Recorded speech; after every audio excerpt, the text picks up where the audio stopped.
2 Chronicles 4, New Living Translation. Solomon also made a bronze altar 30 feet long, 30 feet wide, and 15 feet high. Then he cast a great round basin 15 feet across from rim to rim, called the sea. It was 7.5 feet deep and about 45 feet in circumference. It was encircled just below its rim by 2 rows of figures that resembled oxen. There were about 6 oxen per foot all the way around, and they were cast as part of the basin. The sea was placed on a base of 12 bronze oxen, all facing outward. 3 faced north, 3 faced west, 3 faced south, and 3 faced east, and the sea rested on them.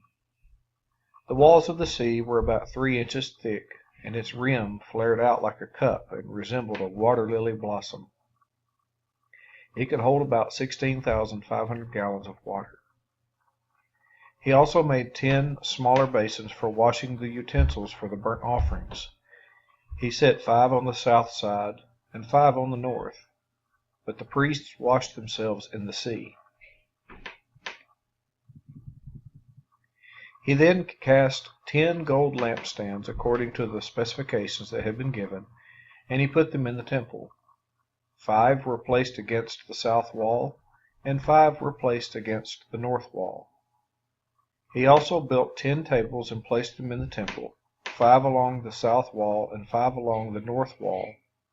Then he molded 100 gold basins. He then built a courtyard for the priests and also the large outer courtyard. He made doors for the courtyard entrances and overlaid them with bronze. The great bronze basin called the sea was placed near the southeast corner of the temple.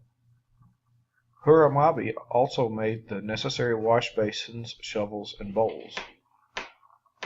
So at last Huramabi completed everything King Solomon had assigned him to make for the temple of God.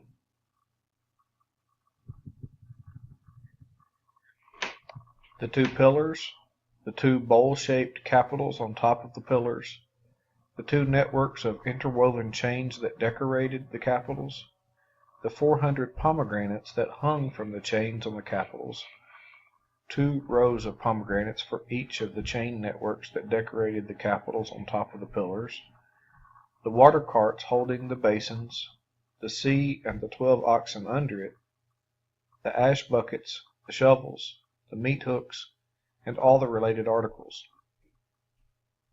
Huramabi made all these things of burnished bronze for the temple of the Lord, just as King Solomon had directed. The king had them cast in clay molds in the Jordan Valley between Succoth and Zarethan. Solomon used such great quantities of bronze that its weight could not be determined.